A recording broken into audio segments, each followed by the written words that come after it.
Bismillahirrahmanirrahim. Assalamualaikum warahmatullahi wabarakatuh. Bertemu lagi dengan saya di channel Teras Hikmah. Video kali ini kita akan membahas tentang bulan Sya'ban. Karena qadarullah kita berada di bulan Sya'ban saat ini. Mudah-mudahan kita bisa mengisi bulan Sya'ban ini dengan sebaik-baiknya. Dimana kata Rasulullah SAW, bulan Sya'ban ini adalah bulan yang seringkali manusia melalaikannya atau menyepelekannya. Bulan Sya'ban adalah bulan yang berada di antara bulan Rajab dan bulan Ramadan. Insyaallah kita akan memasuki bulan Ramadan tidak lama lagi. Jadi kita juga perlu tahu apa saja yang harus kita lakukan di bulan Sya'ban ini. Kenapa kita perlu membahas bulan Sya'ban ini? Karena bulan Sya'ban ini sebagaimana dikatakan oleh Rasulullah SAW di dalam hadis yang disampaikan oleh Usama bin Zaid. Ketika Usama bin Zaid bertanya kepada Rasulullah, "Wahai Rasulullah, engkau sering sekali puasa di bulan Sya'ban. Kenapa?" Maka kata Rasulullah SAW, "Hada syahrun yaqulun nasu an." Bahwasanya bulan ini adalah bulan yang sering kali dilalaikan atau disepelekan oleh manusia. Baina Rajab wa Sya'ban, antara Rajab dan Sya'ban. Wa hada syahrun turfa'ul a'mal, ya.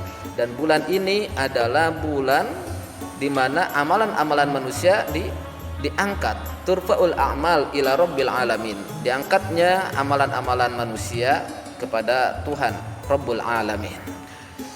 Oleh karenanya itulah diantaranya kenapa kita perlu tahu, karena bulan ini adalah bulan yang menentukan apakah kita akan diangkat amalan kita, amalan-amalan soleh yang akan dilaporkan kepada Allah, atau justru amalan ketika kita sedang melakukan kemaksiatan kepada Allah Subhanahu wa taala. Lalu apa saja amalan-amalan yang perlu kita biasakan, yang perlu kita lakukan di bulan Sya'ban ini? Yang pertama, sebagaimana hadis riwayat yang disampaikan oleh Aisyah radhiyallahu an di dalam riwayat Imam Bukhari.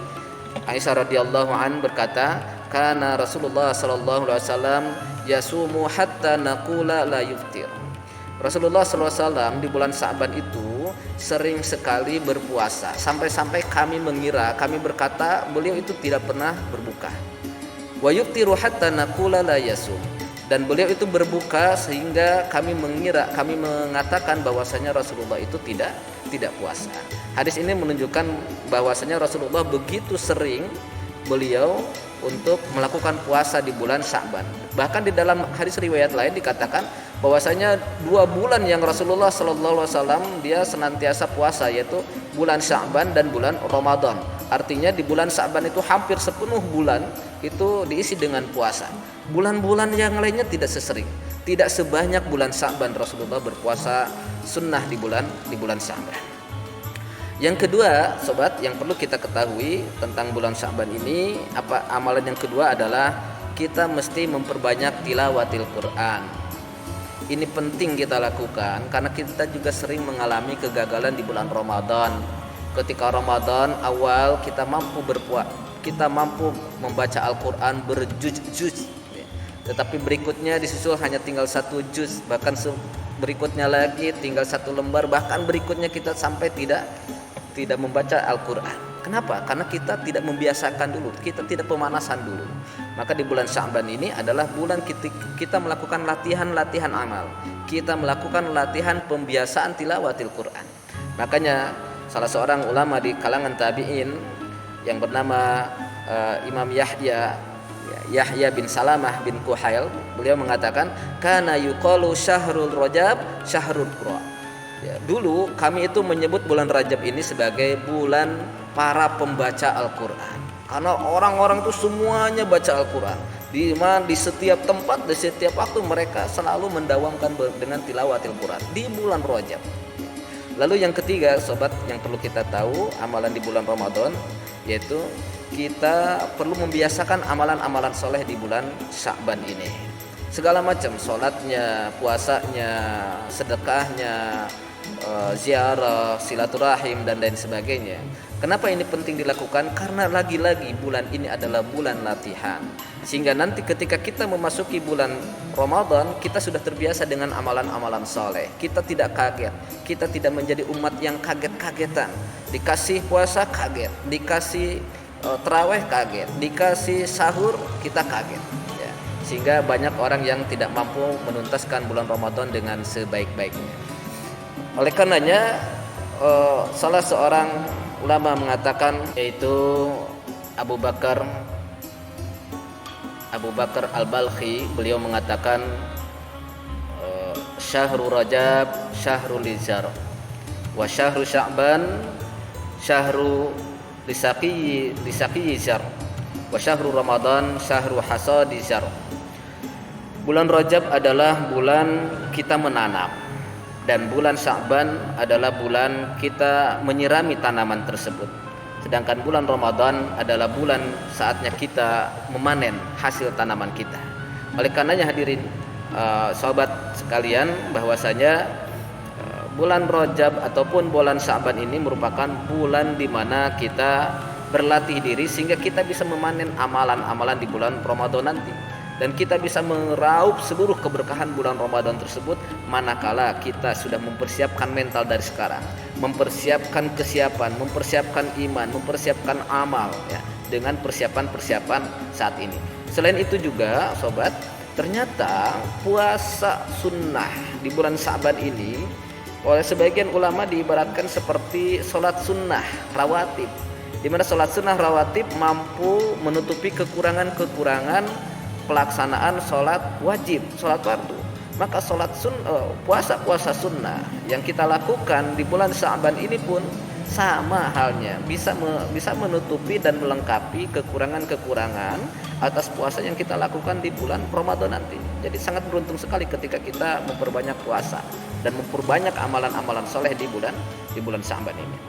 Lalu yang terakhir, insyaallah yang keempat, di bulan Sya'ban ini kita perlu mengoreksi kembali, memperbaiki diri, memperbaiki kembali kualitas akidah, kualitas keimanan kita kepada Allah Subhanahu wa taala. Hablum minallahnya kita perbaiki, dan juga hablum minannasnya juga perlu kita perbaiki. Karena di dalam hadis riwayat Ibnu Majah, Rasulullah sallallahu alaihi wasallam bersabda, "Innallaha la yatli'u lailatan nisfi Sya'ban, lailatan nisfi minas Sya'ban." Bahwasanya Allah Subhanahu wa taala akan turun, Allah akan muncul pada malam nisfu Sya'ban. Fayaghfiru li jami'i khalqi, kemudian Allah akan mengampuni seluruh hamba-hambanya, seluruh makhluk-makhluknya Allah akan ampuni semuanya, kecuali ada dua orang, illa li musyrikin al musyahir, kecuali orang yang berbuat syirik kepada Allah, dan yang kedua orang yang bermusuhan dengan saudaranya, yang bermusuhan dengan tetangganya, yang bermusuhan dengan temannya, sampai mereka itu kembali berdamai. Dalam hadis lain Rasulullah sallallahu alaihi wasallam bersabda, "Tuftahu abwabal jannah", nanti akan dibukakan pintu-pintu surga yaumal itsnain wal khamis, pada hari Senin dan hari Kamis ya. Lalu Allah Subhanahu wa taala akan mengampuni orang-orang yang tidak berbuat syirik kepada Allah. Ya, yang berada penghuni neraka nanti yang tidak berbuat syirik kepada Allah, mereka akan diampuni oleh Allah Subhanahu wa taala, kecuali dua orang manusia yang tidak akan diampuni oleh Allah Subhanahu wa taala. Siapa mereka? Yaitu dua orang ini, mereka punya sengketa, mereka punya permusuhan yang belum diselesaikan ketika di dunia. Sehingga Allah Subhanahu wa taala berfirman saat itu, andiru hadaini, sampai 3 kali Allah Subhanahu wa taala mengatakan andiru hadaini hatta yastaliha, sampai mereka berdua berdamai, sampai mereka berdua kembali baikan. Oleh karenanya sobat sekalian, bulan ini kita coba koreksi kembali, barangkali ada hubungan-hubungan dengan tetangga, hubungan dengan keluarga, hubungan dengan pasangan, dengan istri, dengan suami yang belum kita selesaikan, segera kita selesaikan. Ini kesempatan kita untuk memperbaiki diri sehingga kita bisa memasuki Ramadan dengan sebaik-baiknya, dan kita bisa meraup keberkahannya serta kita mendapatkan kemuliaannya. Terutama di sana ada malam Lailatul Qadar, harapan kita untuk mendapatkannya. Mudah-mudahan Allah Subhanahu wa taala membantu kita untuk mengisi bulan Sya'ban ini dengan sebaik-baiknya, dan semoga Allah menolong kita, membantu kita untuk disampaikan sampai di bulan Ramadan nanti, agar kita dapat memiliki kesempatan untuk mendapatkan keberkahan dan kemuliaannya, terutama juga malam Lailatul Qadarnya. Demikian yang bisa disampaikan, mudah-mudahan bermanfaat. Insyaallah kita akan bertemu lagi pada video-video berikutnya. Assalamualaikum warahmatullahi wabarakatuh.